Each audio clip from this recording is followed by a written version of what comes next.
Hello guys, welcome to 5th generation hobby shop. Magre-review tayo ng airgun revolver. Shoutout po pala kay Sir Jeff. Sir, welcome to 5th generation hobby shop. Okay, this is your unit, the ESR 357 airgun revolver, all metal, chambered in 4.5mm steel BBs. Okay, so bali ito yung packaging niya, sir. Ayan.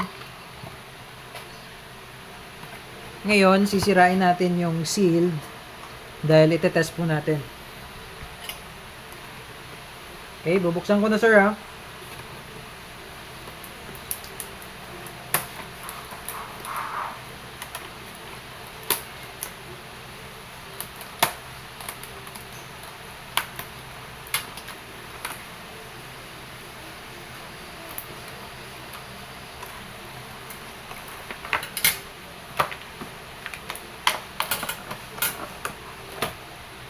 Okay.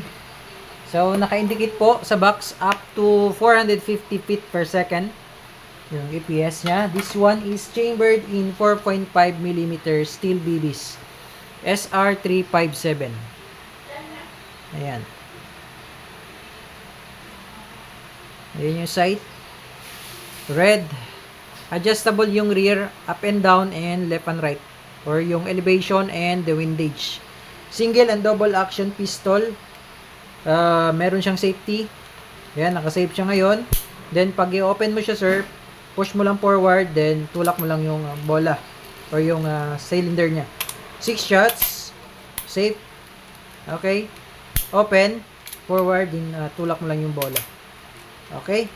Ayan yung markings and the serial number. Okay. Crossman US. Ayan. Pero made in Taiwan siya. Okay? Ngayon,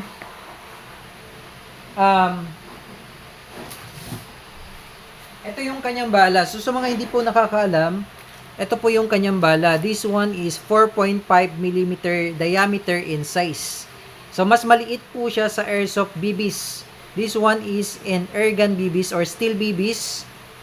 Ito po yung bala talaga. Mostly, usually ng airgun. Okay? Ayan. SR357. This one is 6 inches yung barrel niya. So, from here to here, 6 inches po yan. Okay? Para sure tayo, sukatin natin.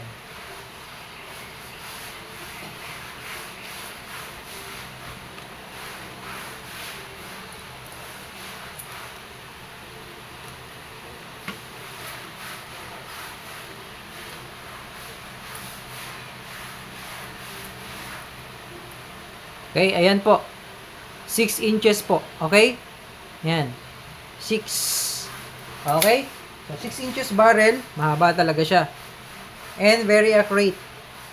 Accurate po talaga ang pistol na to. Okay? So, dito natin lalagay yung CO2. Ito yung kanyang bala. Then, may libre na siyang CO2.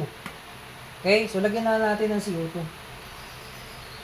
And, i-try natin ngayong i-chronograph kung ilang EPS po ito.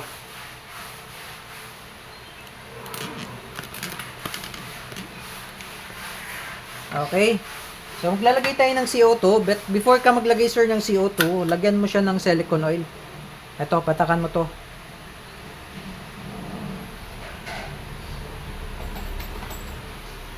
Then, lagay tayo ng CO2. The CO2 is 12G. So, may kasama siyang 5 pieces na CO2. Then, kailangan mabilis yung pihit. Ayan. Okay, then, sakto lang po yung higpit. Huwag nyo siyang higpitan ng todo. Okay, so ngayon nabubutas na siya. Lagyan natin ng BBs. Steel BBs.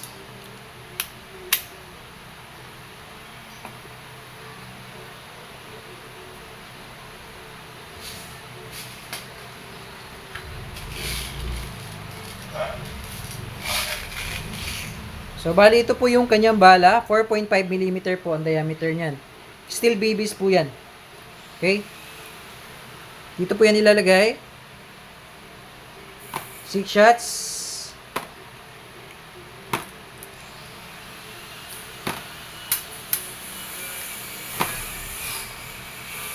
Ayan.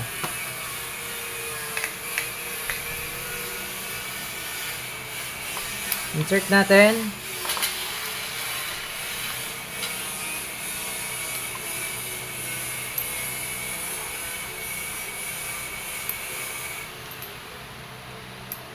Okay, then, i-chronograph testing natin. Tingnan natin kung ilang EPS po siya. Again, shoutout po kay Sir Jeff. This is your unit, the SR357 Airgun Revolver. So, full metal po siya. Okay, full metal. Metal po yan lahat.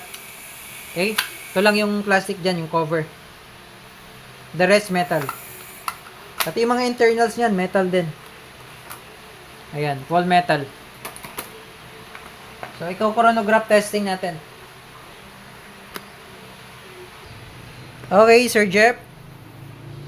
Testing natin yung inyong SR357 Airgun Revolver, 6 inches barrel. This one is the long barrel. Okay, so check natin muna yung test natin muna yung single action. Okay, single action. Firing 592.0. Ayan. And double action.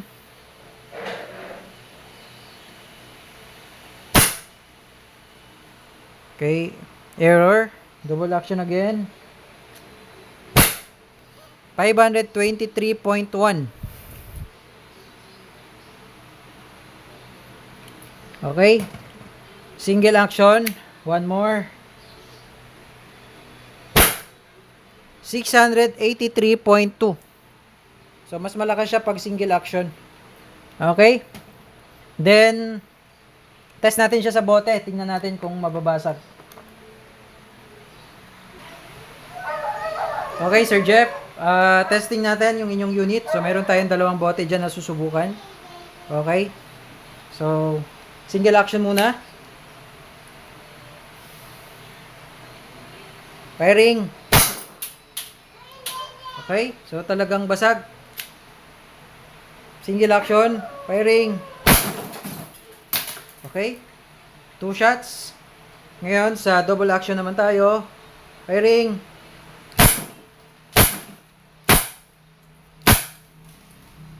Ayan, butas-butas na yung ano sir? Wala na, yung bote. Kaya natin yung damage. Lakas.